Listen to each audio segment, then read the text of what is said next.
Hello, I'm the Nostalgia Critic. I remember it, so you don't have to. Okay, I'm not the Nostalgia Critic, you got me. But one of the things he talked about was Dungeons and Dragons, the movie. Now, as you all know, especially after the past couple of videos, I'm a big RPG fan. I love RPGs, they're so much fun. But he was wondering, he's never played the game. So he was wondering how close it was to the actual game. If it followed, the whole story of the game. So I'll have to give my 2 cents because I have played the game. I've played the game several times.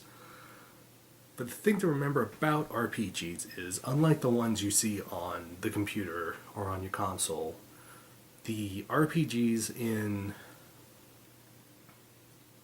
the pen and paper region in the actual books don't necessarily have a story. Some do, but what they do is they leave it completely open. They set up the world, but they leave it completely open for you to kind of express your own kind of story, whatever you want to tell. I mean, a good example of this is anima. Again, I don't suggest it for your first time. But if you're a veteran and you want to try something different, give it a shot. In anima, you get this whole huge story of all these places and all these people, but they leave it open-ended enough to where you can take that person and completely change it into something new. Dungeons & Dragons does not do this. It gives you the rules, it gives you the creatures, it gives you classes, spells, all that stuff. It does not give you a world, necessarily. It's a very vague world that they give, and you could even just throw it all out if you don't want it. Well, the same is true with all the other RPGs. You could throw out the world and make your own if you feel like it, but Dungeons & Dragons does not have a story that is linear, that is set in stone. So it doesn't follow the story of the game, because I'm sure there's some story that is kind of like the game. But I find it interesting, the characters of this movie, and actually how close they are to the first game. The first game a DM and players have ever played in. It's actually pretty darn... makes a whole lot of sense. For example, the villains being over the top. That's kind of a trope for all RPGs. You kind of want... because it's a lot of fun to just be the over the top villain. And, the guy with the blue lipstick, I don't know what the DM was thinking when he designed that guy. But being like, I will follow you to the end of time. And stuff like that, being really slow and deliberate. That's actually what a first-time DM would do. He'd make him really over the top, he'd think he was making him really sinister, and in reality it's kind of silly. The underacting.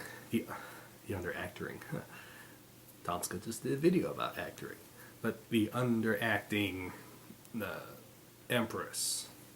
That was the DM trying to make her delicate and good, and I will be the greatest Empress there ever was. But ended up being underplayed. These are mistakes that the first-time DM makes, and every first-time DM should make, because, it helps them get their mind into, the whole story aspect. Now, the characters. The snails and the dwarf going... Those are examples of players doing things that they think are funny, which no one else really might not think are funny. What everybody will get a chuckle around the table at. Though I did like the quicksand carpet That was actually a pretty cool idea for a trap, because it's the least possible thing you'd expect. But yeah, the hero's kind of cliche, everyone else involved, I mean, there's an elf, a man, and a dwarf. In the Rittermark. The elf was very unhelpful. I imagine that the person kept calling in saying they couldn't come, so she just stood there. She didn't do very much.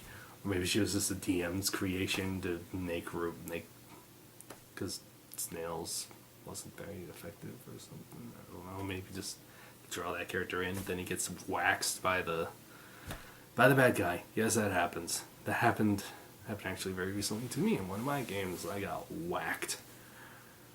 So, all in all, it actually is an interesting look at the first time people get together to play an RPG and what sort of things happen. Was the movie good? No. No, it wasn't good. It was pretty bad. But it was still kind of entertaining to watch, and that's... in that way, it's kind of exactly like an RPG group, an RPG session. Even if the session is bad, it's always entertaining. So I hope this answers anyone's wondering about that movie and its titular ties. And I encourage you guys, go out and try a game of D&D. Go down to your local game store. Say, hey, I want to give this a shot. I've never played it before, but I'd love to give it a shot. Any good DM will take you in with open arms, and you'll have fun. And if you don't have fun, well then, it's not for you. But at least you tried it. Anyway, this is me. I am not the Nostalgia Critic, but I still remember it, so you don't have to.